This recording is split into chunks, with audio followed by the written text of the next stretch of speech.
grow just in your 5 years, perhaps? You know, the thing I've noticed is all the games have been close. I think there's a touchdown difference in whoever wins. I think since I've been at Sacramento State, now Coach Biggs has been through a few Sac State coaches over here, but since I've been here, I think it's been 7 points or less, and Sac State's won 2 of the games, and Davis has won 2 of the games. So been very close, and I expect the same thing on Saturday.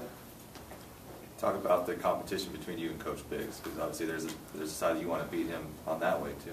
Oh, there's no doubt. Just like he wants to win, and I feel like it's a competitive rivalry, and but with mutual respect. I certainly have nothing but respect for UC Davis and Coach Biggs, who I've known since I was in high school, and he's done a great job over there for years. An outstanding head coach, and like I said a few years ago, it was our goal when we came in here was to emulate Davis and to build our program a similar way that they have, and so nothing but respect. Coach, can you talk about your quarterback situation going into Saturday? You know, Jeff, who's here today, he'll get up and talk a little bit. The guy just plays so dang reckless, you know. He's running and diving. He doesn't know how to slide, and we've tried to work on that, but he just throws his body in there first, and unfortunately he's taken some hits and been banged up a little bit. So to answer your question, it'll be one of those things that kind of comes down to Saturday, and if he's cleared and everything goes right, then we certainly love to play him, but that will be something that we look at later in the week. Garrett Saffron right now is the young man that's projected to start. Coach, you talked about recruiting Randy Wright. Does that rivalry go into recruiting aspect as well? Yeah, I think so. You know, we don't recruit. You know, we'll recruit about 2 or 3 of the same kids each year that that we'll come across and that kind of fit both our situations. I mean, yeah, it does. So, what do you say in that regard? How do you sway a kid from not going to UC Davis and coming to? I don't think you sway him, to be honest with you. I think it really comes down to more what the fit is for the kid, what their major is, what they're looking for in school, how it fits, how it works out, and to the position they play, the depth. There's a lot of things that go into it for a young man, and we just try to present our case of what we have here at Sacramento State. I'm sure just like Davis does, and you let the kid make their decision.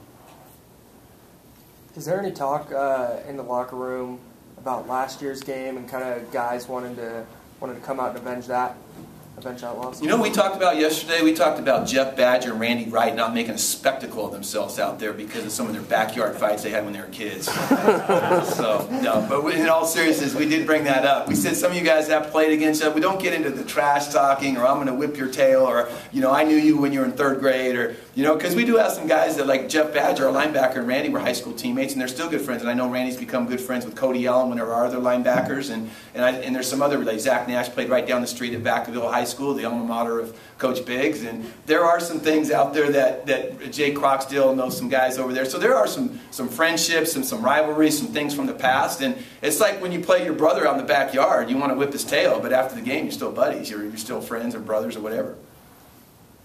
Do you think those relationships kind of go into the rivalry and kind of help? I think they help, but yeah, there's families that one person graduated from Davis, one they're married, and then the wife's from Sac State, and the husband's from Davis, or whatever the case may be, Doug.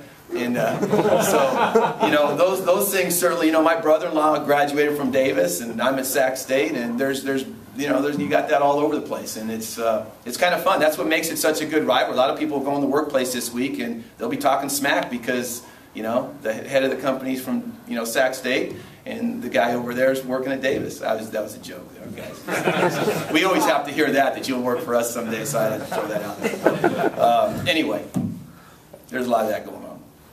How different is this week with the build-up, this press conference, hearing from boosters and alumni, getting notes like that? Just how different is this week than any other week in the season? I just think it adds to the excitement, and it shows you that the players remember. I had a couple calls this week as well from some past players, and there was one guy I called from 1982 and just said, "Hey, Coach, good luck. Hope you're the best. Tell the guys I'm."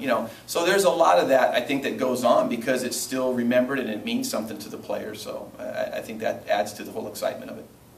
Do you prefer the game being at the end of the season, or would you mind to move? I do, because I think it's like it becomes a playoff game, a bowl game, a Super Bowl, however you want to term it. I think it kind of puts a new season to the season. If you've been successful, if you haven't had the success you're looking for, it brings some added excitement. So I I do hope that we can keep that going as Davis comes into the Big Sky Conference. I hope we can keep that going with our scheduling. Anything else for Coach? Hey, Coach, you guys got a gentleman's bet on this? Dinner, lunch, case of Pepsi or something? You know, we haven't done that. We're not allowed to bet, so. I appreciate it, guys, and we look forward to a great game. Thank you.